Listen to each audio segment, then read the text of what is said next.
our physical and emotional health. Here, in New York's Catskill Mountains, lies a luxurious place of healing called WION Wellness Center. The WION Wellness Center provides 500,000 square feet of natural methods to manage diabetes, hypertension, chronic pain, obesity, depression, anxiety, and other conditions. We use the traditions of centuries-old natural science from India, yoga, Ayurveda, acupuncture, and naturopathy in personalized programs that help you take charge of your own health. A minimum 5-day stay is recommended for best results. Book now at yo1.com.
You're watching Gravitas with me, Molly Gambhir. Here's a look at what's lined up for you on the show tonight.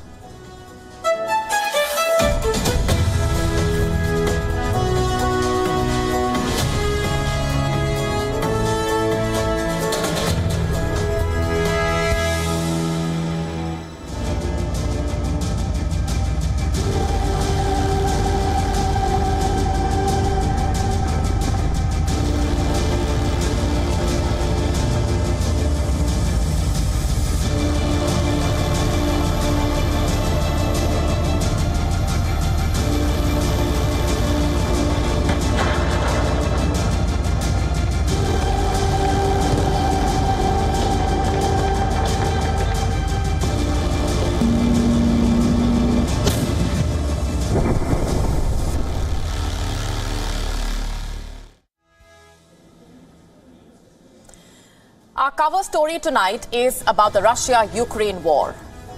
Here on Gravitas, we have been decoding the various twists and turns in this long-drawn, bloody conflict and getting you the bigger picture. Tonight, we tell you about yet another twist in the tale, yet another turn in the war, and a very significant one. We are telling you how this is becoming a battle of tanks versus tanks and drones versus drones. We get to the complete story in just a few minutes. Also on the show for you tonight, over 275 new COVID-19 subvariants have been detected in China. How deadly are they? What's the story there? Should you be worried?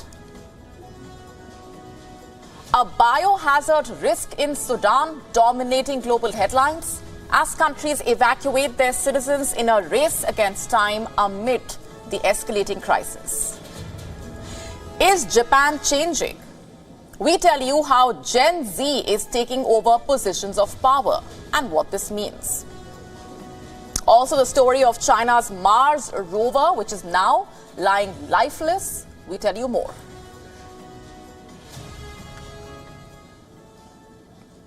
And we are starting off with some breaking news this minute. China is sending diplomats to Ukraine to negotiate peace and try and broker a peace deal with Russia. Now, in the latest, the reports are saying that the Chinese President Xi Jinping has already had a long phone conversation with Volodymyr Zelensky. Now, it is being reported, it's emerging, that the two leaders spoke for almost an hour. And Xi Jinping reportedly told Zelensky that talks were the only way out of the war, adding that there is no winner in nuclear wars.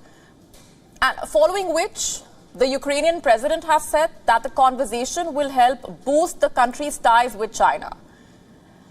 Now, as we piece together the latest developments, what about Russia?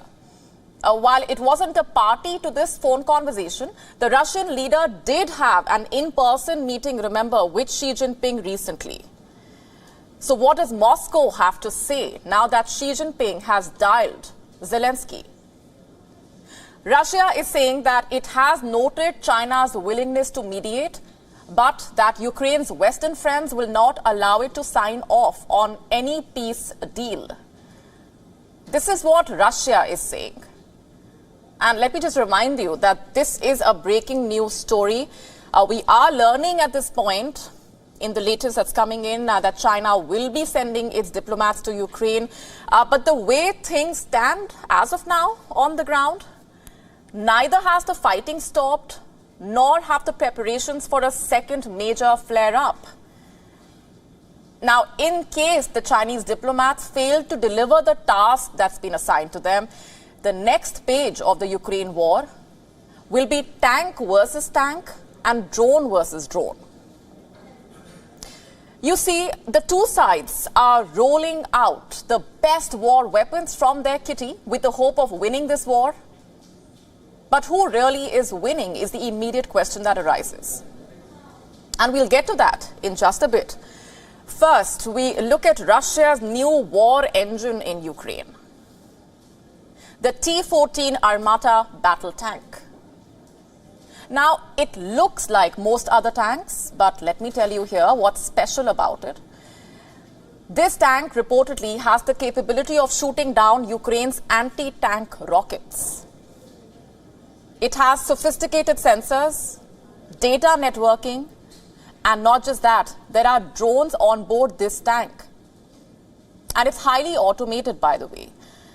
The tank's crew, for example, does not need to control the arms loaded onto these tanks in person. They sit in an isolated armored capsule, which is located in the front of the tank's hull.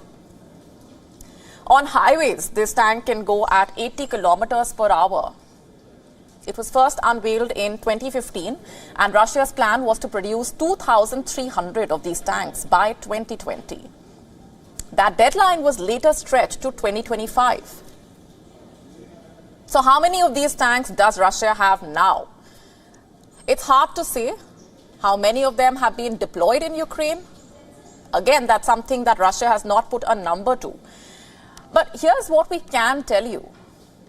While these tanks have rolled into Ukraine, they have not yet participated in a direct assault operation. Yet being the word of interest here. What does Ukraine have?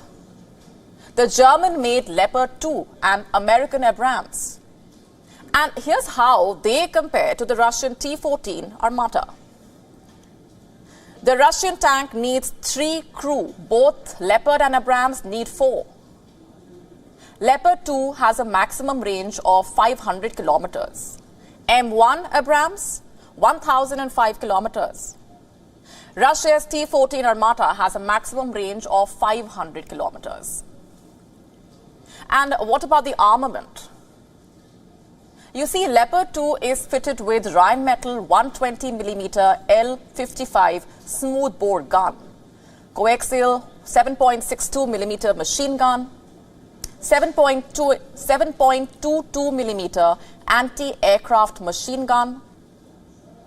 M1 Abrams has M256 120mm smoothbore cannon, 12.7mm machine gun, 7.62mm M240 machine gun, And the T-14 Armata, on the other hand, can fire laser-guided missiles. It's also fitted with a 125mm 2A8 1-meter smoothbore gun. Secondary weapons can be loaded on top of this. Now the question is, which side has stronger tanks? Is it Ukraine or is it Russia? And the answer is, it does not matter. What does matter in the battle of tanks is the number of tanks, not their features. And let me just give you an example here. The Battle of Kursk, it was the largest tank battle in history. This battle was fought during the Second World War between the Soviet army and the German army. For the German dictator Adolf Hitler, the battle was a chance to assert German strength and improve Nazi Germany's position among its allies. And for the Soviets, the battle was about protecting Kursk. And the Soviets, won the battle. And it wasn't because they were better prepared or had better tanks. The Soviets, you see, won because they had more tanks, around double the number of German tanks. Also, the Soviets had a better supply chain of tanks. Now, this is not something that ex-Soviet state Ukraine can boast about. You see, the Ukrainian military is over-reliant on the West, on Western weapons, so much so that Ukraine cannot go ahead with a fresh round of offensive without these weapons. Reports say Ukraine has lost almost half of the 800 tanks that it had in its inventory since the war started. And Russia, on the other hand, had over 2,000 when it went to war. Sure, we saw many of these tanks break down on the way to Kiev, but a year on, it will not be wrong to assume that Russia still has the number in its favor. Because the fact remains that the West has not been able to add much to Ukraine's fleet. Just a handful of Western tanks have been delivered till date, which may explain the hold-up in Ukraine's offensive. It was supposed to begin in November 2022. The year has changed. It's almost the end of April 2023, and Ukraine is yet to sound the bugle for its counteroffensive. Ukraine's President Volodymyr Zelensky, meanwhile, has made it clear that his troops will not be able to proceed unless Western weapons arrive. In fact, as I speak, Ukraine is still preparing for the offensive. Reports say Ukraine is expanding its army of drones. There is a fundraising campaign aimed at training drone pilots, equipping them with sophisticated drones. But not all the drones in Ukraine's storehouses are sophisticated. Ukraine is being forced to use smaller drones. You know, the kind used for filming weddings and Instagram reels. Ukraine has reportedly imported thousands of these drones in the last year. Some 3,300 other drones have been built or purchased. Many civilians have sent in their hobby drones for this project. And Ukraine hopes to use them to keep a watch on Russian installations. One of Ukraine's drones was recently found near Moscow, and reports say the drone had crashed. It was a kamikaze drone, similar to the Iranian Shahed kamikaze drones that have been deployed by Russia. So we are back to the question, who is winning this battle of tanks and drones in Ukraine? If you look at the gains vis-a-vis the counter-offensive, and if you look at the state of the battleground, then the answer may not be easy on Ukraine's ear.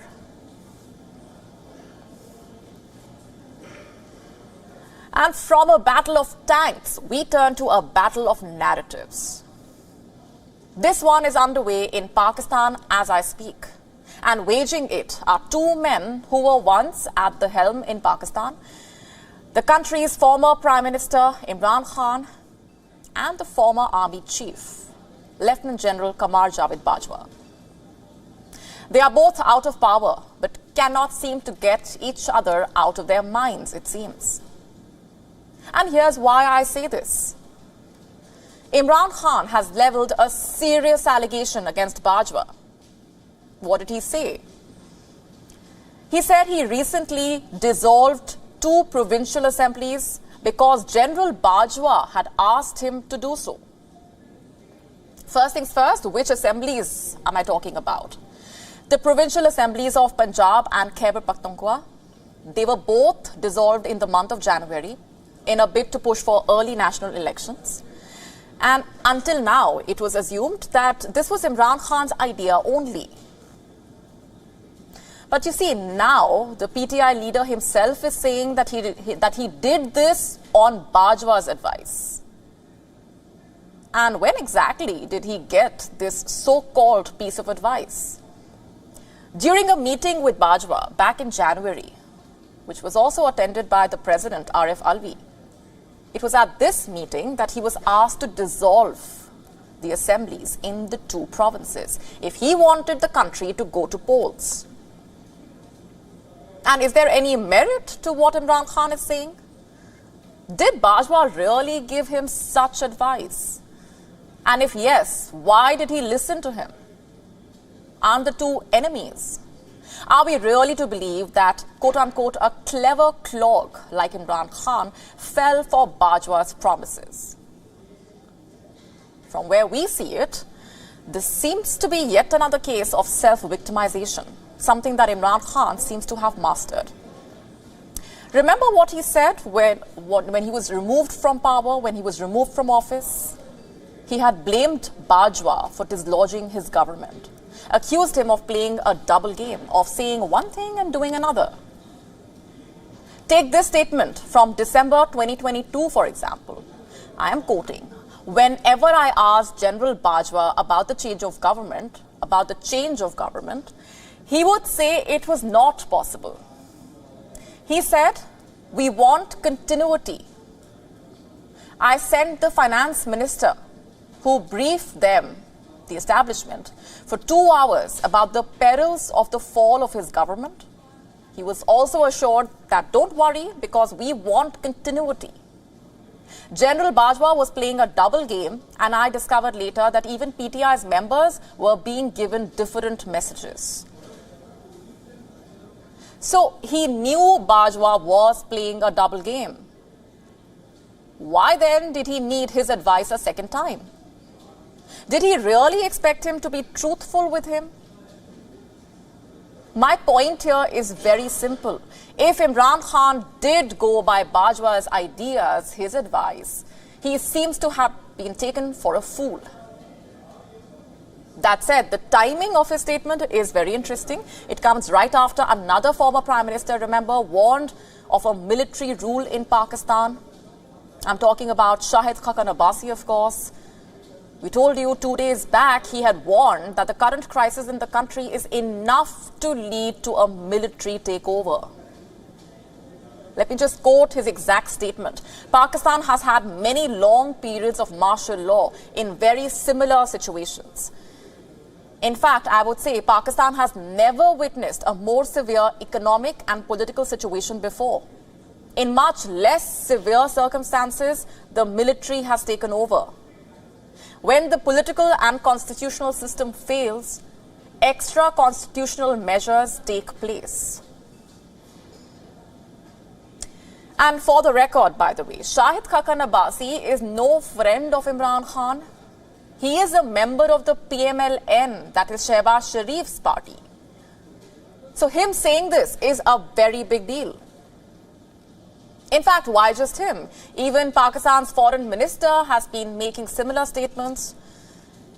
Bilawal Bhutto Zardari earlier this month said that if the current crisis persists, Pakistan may face an emergency-like situation. He also added that he is apprehensive about the imposition of martial law in the country. And how exactly do we view this? Was this a hint, an indication of what's about to come? Are the leaders of Pakistan really mulling the imposition of martial law? And is Imran Khan speaking against the military out of the fear that the army has colluded with the ruling dispensation? There are no easy answers to these questions. But some developments add to our doubts. Developments like these. Earlier today, the Prime Minister of Pakistan convened 2 emergency meetings. One with the federal cabinet and another with the parliamentary leaders of allied parties. The participants of these meetings were apparently briefed on the initial contacts established for negotiations with the PTI. There were also talks on the Supreme Court's decision to hold elections in the Punjab province. Was the imposition of martial law also discussed at the meeting? Who knows? But everything, right from Imran Khan's allegations to the statements of the PMLN leaders, to the meetings that are being convened by the Pakistani Prime Minister, they all indicate that the political storm brewing in Pakistan is set to amplify. And the military could play a huge role in that.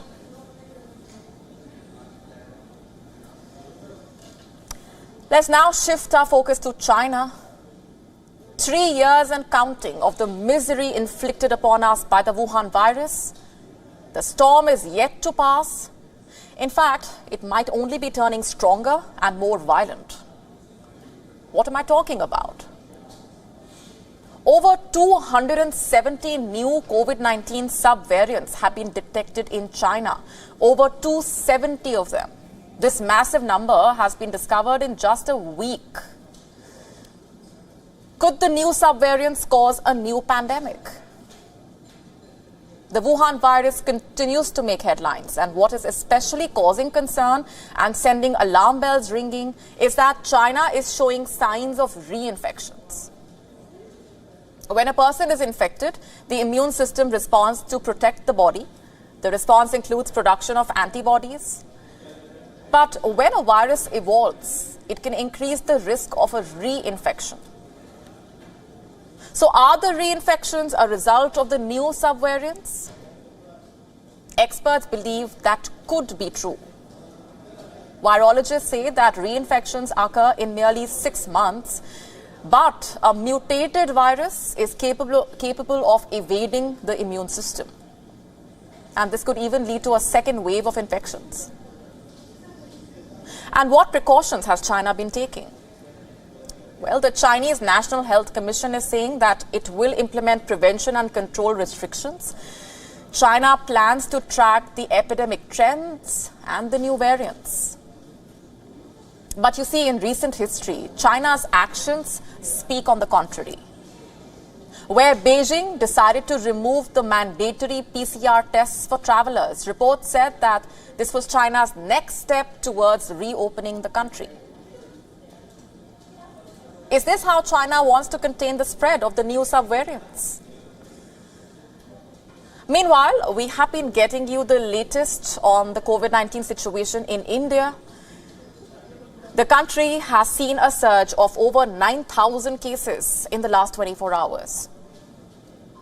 The death toll has risen to over 530,000, the total death toll, with the daily positivity rate recorded at 5.38%, total active cases standing at over 40 million. Although citizens are facing nearly 8 to 10 symptoms, studies show that the duration of the illness is short and the current surge is affecting mostly children, who show symptoms including signs of mild fever. And we earlier spoke to a health expert who said that countries could witness the emergence of new variants as the virus mutates over time, XBB.1.16 being this strain in the ring, the variants coming from the Omicron family, which has a higher infectivity rate but lower virulence, which means that it has lesser capability to severely harm the host. According to the health expert, India is witnessing a seasonal version of the Wuhan virus. Should people be worried about the new Chinese subvariants? Health experts advise that people stay calm and don't let the guard down. Children and people above 60 years of age should take special care. Simple steps like wearing a mask, washing your hands regularly go a long way. Will the new Chinese subvariants spill over to other parts of the world? Watch this space as we track the latest.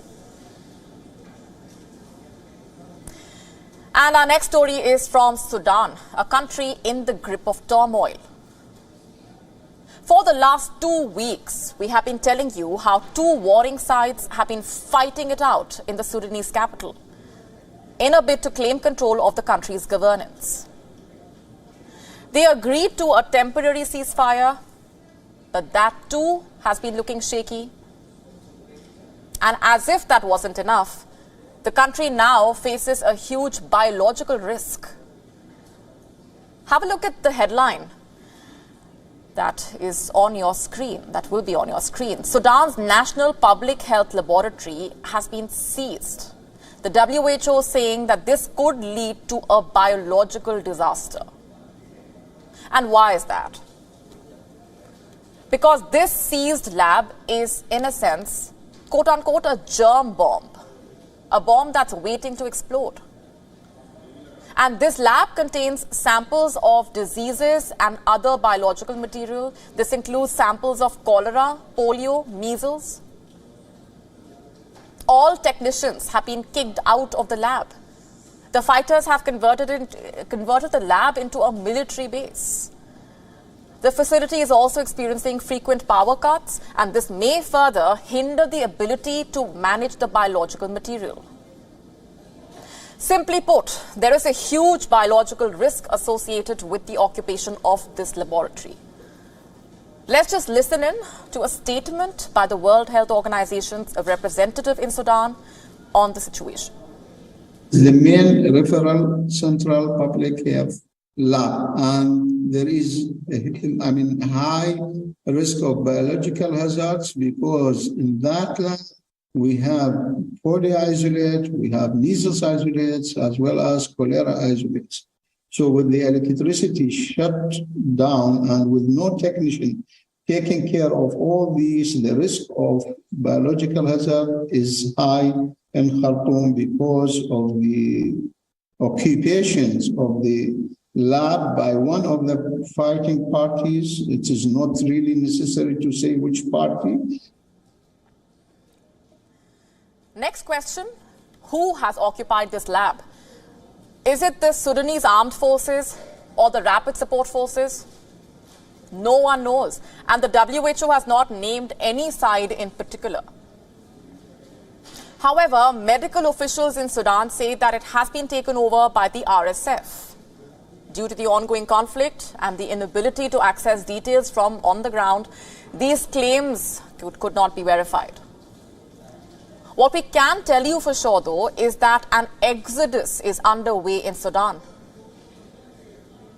People are fleeing to neighboring countries like Chad and South Sudan. The UN Refugee Agency is saying thousands had already fled the violence and that it was bracing for up to 270,000 more people to flee. So in South Sudan, the planning figure that we have for the most likely scenario is 125,000 returns of South Sudanese refugees into South Sudan and 45,000 refugees. We think the returns, in fact, we know the returns will take place earlier. They are mostly from Khartoum, and the refugee flows are likely to be afterwards. Our most likely scenario is a situation where you would have one of the part of the conflict controlling Khartoum, more or less, and the other part really basically going back into Darfur with possible destabilization of Darfur and other southern states inside Sudan. And what about the foreign nationals? Last we checked, thousands of them were stranded in Sudan. And this includes not just the common man, but also expats and aid workers. They are being evacuated by their respective governments. Saudi Arabia carried out one of the first reported evacuations on Saturday. So did America with a special forces operation over the weekend, as did Britain. Its armed forces evacuated diplomatic staff and dependents from Khartoum on Sunday. And what about India? Some 3,000 Indians live and work in Sudan. That was the number before the crisis. And New Delhi launched Operation Kaveri to bring all of them back. Last we checked, over 500 of them had been evacuated. More flights are scheduled in the days ahead. 2 Indian Air Force planes have been stationed in Jeddah. These are not just any planes, they are the C-130J Super Hercules. Now here's the thing. The Sudan evacuation has once again brought into focus the particular challenges that India faces in any conflict. There are about 14 million non-resident Indians and more than 7 million tourists and travelers from India each year. So there is practically no conflict today that does not affect an Indian citizen. And what's worse, a lot of them work in the most dangerous environments.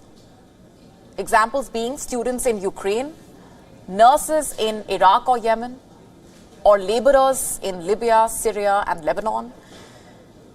And this makes the responsibility of the government to help those without the means to return to safety even greater.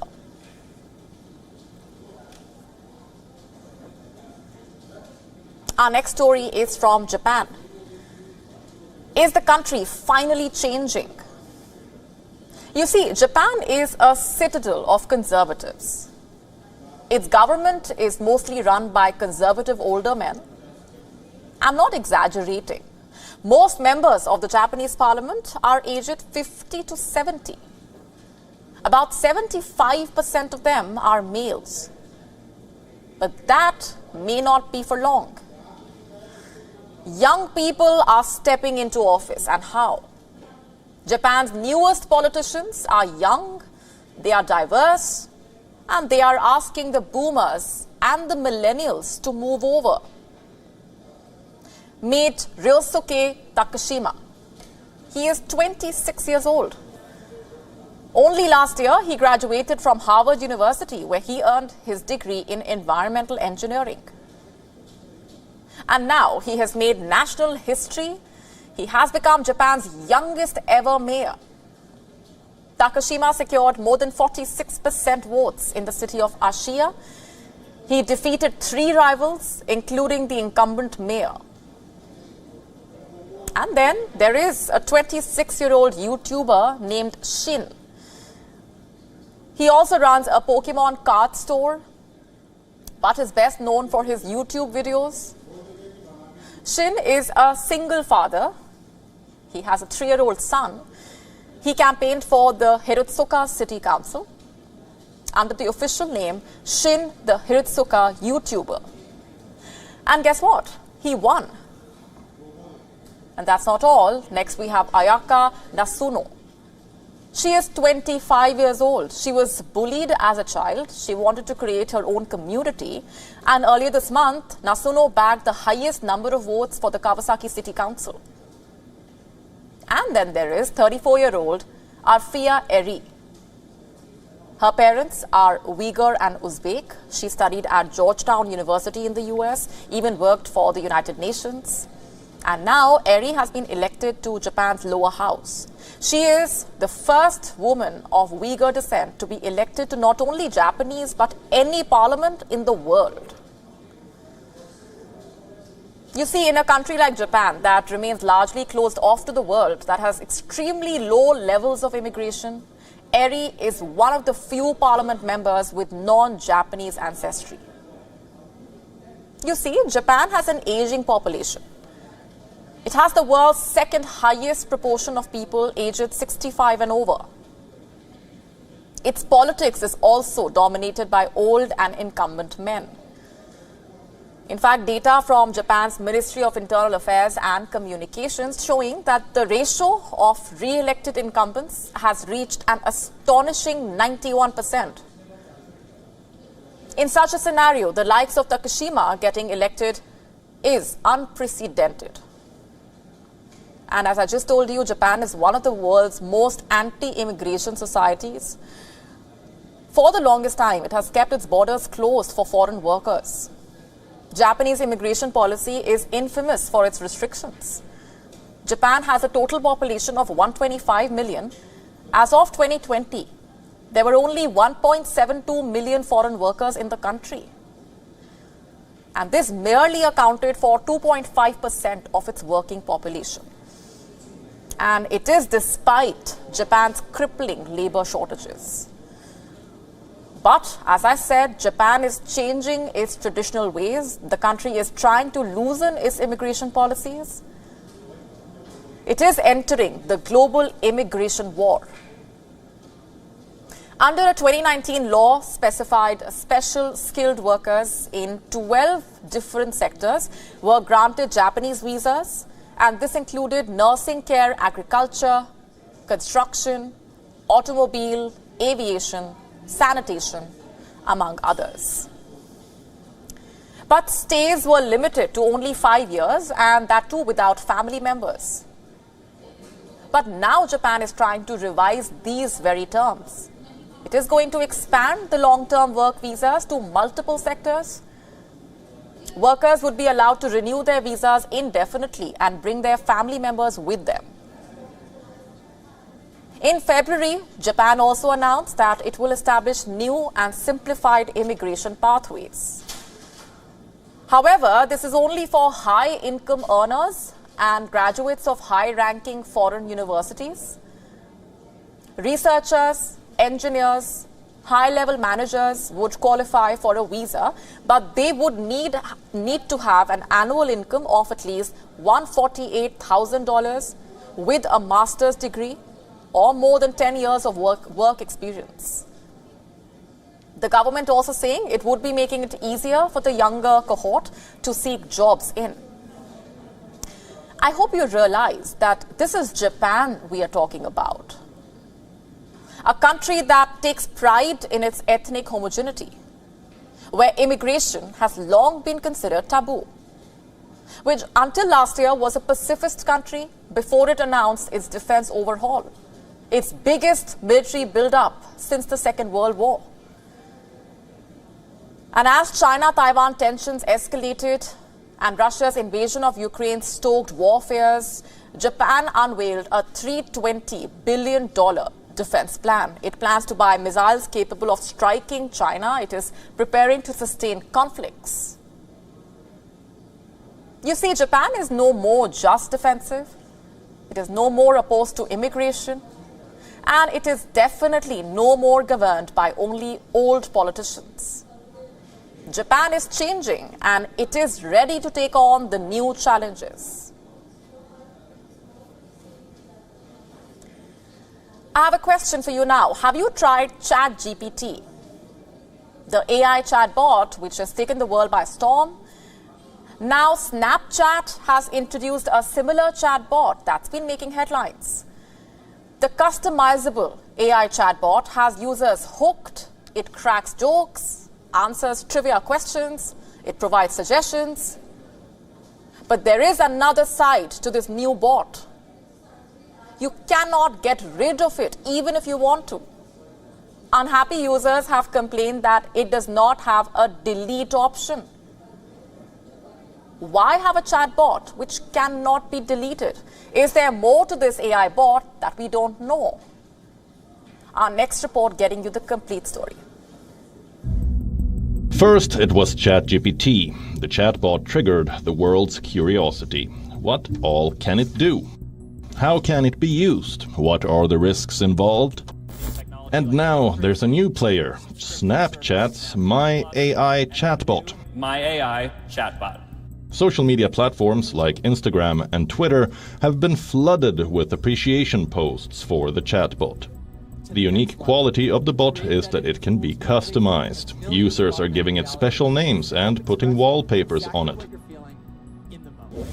My AI can also answer difficult questions, for example, about a user's favorite musician or artist. But then comes the dark side.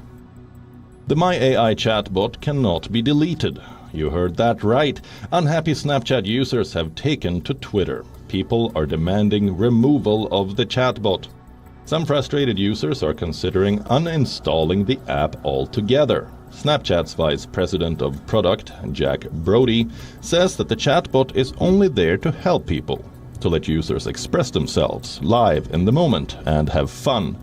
Well, some of the chatbot's responses might not be funny, like replies consisting of racist slurs and inappropriate advice.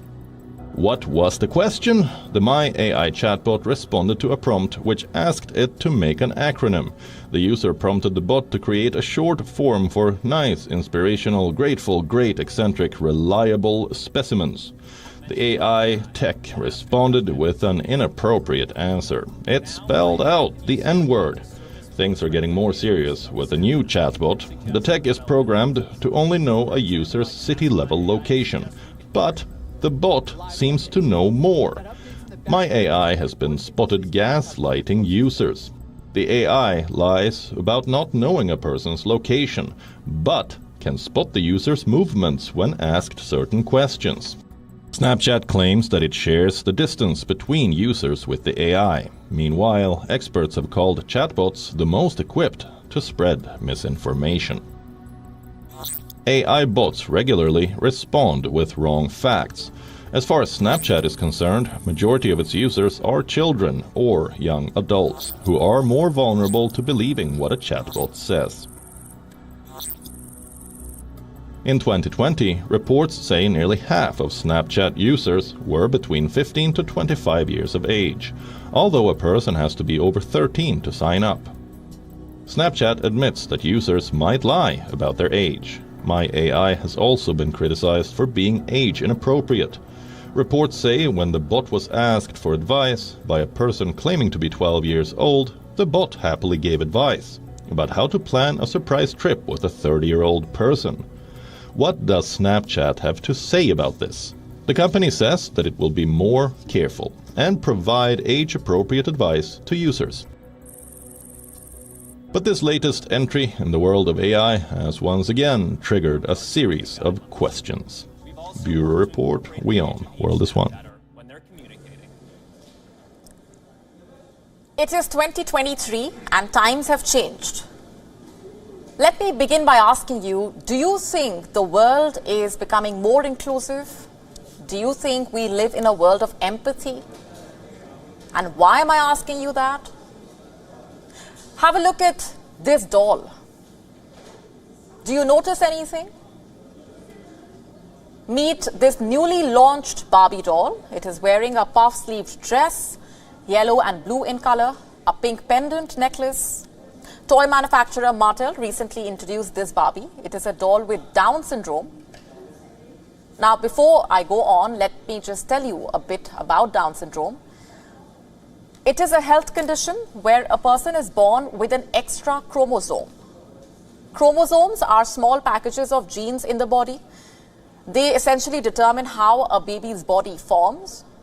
When a baby has an extra chromosome, it changes how the body and brain develop, which can cause both mental and physical challenges. Each year, around 6,000 babies in the US are born with Down syndrome, more than 47,000 in the UK, and over 100,000 in India. Let's just get back to the Barbie doll.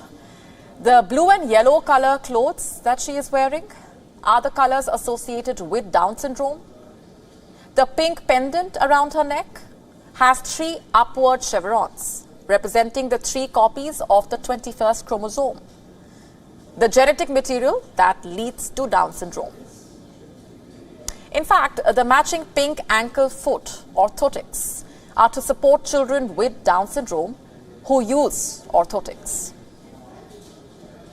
It is launched in an effort to help children find a toy that represents them, to promote inclusivity, to support representation of specially abled children, and to encourage children to play with dolls that do not look like themselves. Sounds great, does it not? Well, then why did I begin with a question on inclusivity?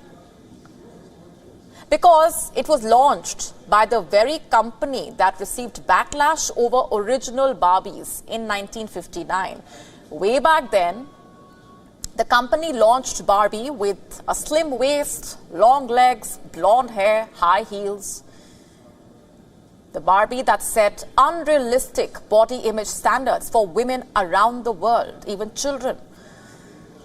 While the brand says that their purpose with this new Barbie is to build empathy and lead to a more accepting world, let's not forget that we are living in the times of woke culture. We are living in times where more and more people are going woke, where brand after brand is pitching inclusivity of size, of body type, of neurodivergence. You will find a brand that is pitching its inclusion. The point is our world actually getting inclusive, or are these just sales pitches?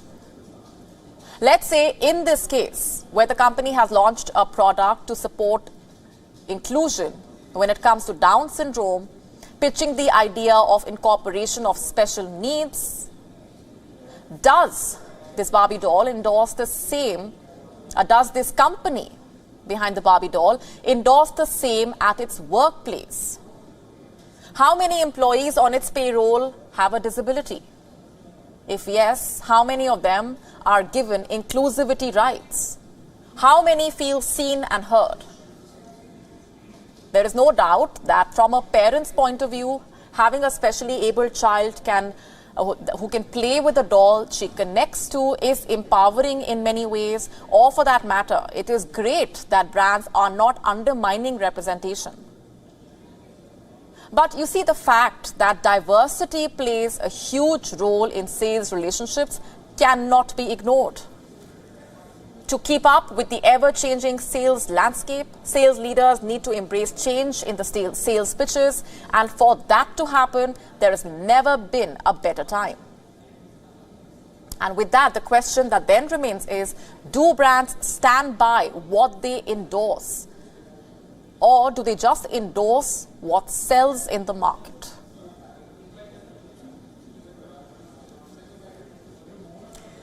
Let's now talk about China. It has finally opened up about Zhurong, its Mars rover.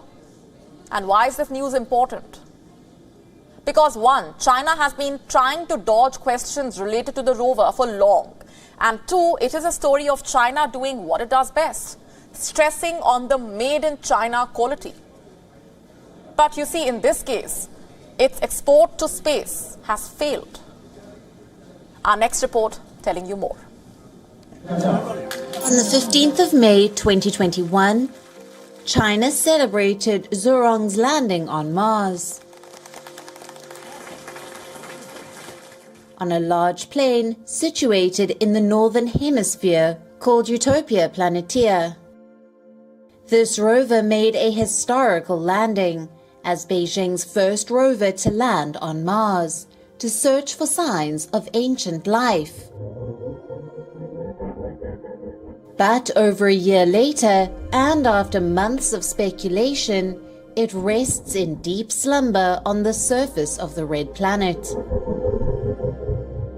In fact, no notable movement has been traced in months, and after shying away from questions on this matter, China has broken its silence, only to let the world know that the Zhurong rover is dead. It rests lifeless, and with it, so does China's dream. What was Zhurong's primary mission? What were its features? And why is it called Zhurong? Powered by solar energy, Zhurong is a robotic vehicle almost the size of a small car. Designed to drive on terrains of the red planet, its primary mission was to look for signs of life. It did so by investigating minerals and by exploring the distribution of water and ice. It inspected the Martian northern lowlands, a part of Mars's largest impact basin. And that's not all. Named after a mythical Chinese god of fire, this rover was fully robotic.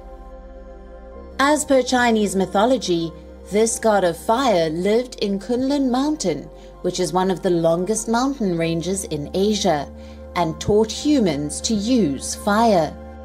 He had a red face, a very fiery temper, and the ability to use and manage fire in many ways, symbolizing fire and heat. Just like the mythical god, The Chinese rover had a ground-penetrating radar, laser and sensors to gauge the atmosphere and magnetic sphere on the terrain of Mars. As per scientists, it was designed to have a working duration of 90 days and worked 358 days and traveled 1,921 meters on Mars, after which it went into hibernation and never recovered since. Scientists say they have lost all contact with this rover, primarily because of dust accumulation. Further, the lack of necessary sunlight has made it difficult to generate power and start walking again, though it landed with no mishap. With 6 scientific instruments, including a high-resolution topography camera, it continues to rest in an unresponsive state with no clarity at all if it will ever wake up, or if it will accomplish what it was designed for. Zhurong landed on Mars and sent a long landing selfie, but now it lies dead on the surface of a planet where it once arrived to look for signs of life. Perhaps Zhurong has made the same fate as most Chinese products do. Bureau Report, WION, World is One. Let's now talk about a curious multi-million divorce case. One that has been doing the rounds on the internet, it's been talked about. You might have guessed it already. The Ashraf Hakimi and Hiba Abouk divorce saga. This case has stirred a mother versus wife debate. And what is it all about? I'll just break it down for you. Before that, let's take a look at Hakimi and Abouk's relationship. Ashraf Hakimi plays for Morocco's national team and Paris Saint-Germain. Hiba Abouk is a Spanish actress. The couple started dating in 2018. Hakimi was only 19 years old then. Abouk was 31. They dated for 2 years, were married for 3. They had 2 sons together. And now they are headed towards a divorce. What went wrong? While some say the two had already decided to part ways, others are pinning it on a rape case against Hakimi. Last month, the star player reportedly invited a woman to his Paris home and he then allegedly raped her. That is what the 24-year-old victim is claiming. Hakimi is now under investigation and Abouk has announced that she was filing a divorce. Hakimi has a reported net worth of around $24 million. He is the 6th highest paid athlete in Africa. He earns around $215,000 per week. Reports say Abouk demanded more than half of Hakimi's fortune in alimony. And what happened next left everybody in shock. As it turns out, most of the Moroccan player's fortune was in his mother's name. Abouk's husband legally owns nothing. His assets are registered under his mother's name. And the internet is going gaga over how Hakimi dribbled his wife. His mother also jumped to his defense, saying that he did not do anything wrong. And despite the controversy, Abouk has demanded over $11 million to settle the divorce. Hakimi is offering only $2.2 million. And reports say Abouk is also filing a lawsuit against Hakimi for fraud and mismanagement of their marital assets. The divorce gets complicated by the day. What motivated Hakimi's choice? Why did he register all his fortune under his mother's name? Did he not trust his wife to begin with? These are questions that are being asked. And the incident, by the way, has given misogynists new fodder. Abouk has already become a running joke on the internet. How will the divorce saga unfold remains to be seen. With that, it's a wrap on this edition of Gravitas tonight. We are leaving you with Gravitas images. Thanks very much for watching.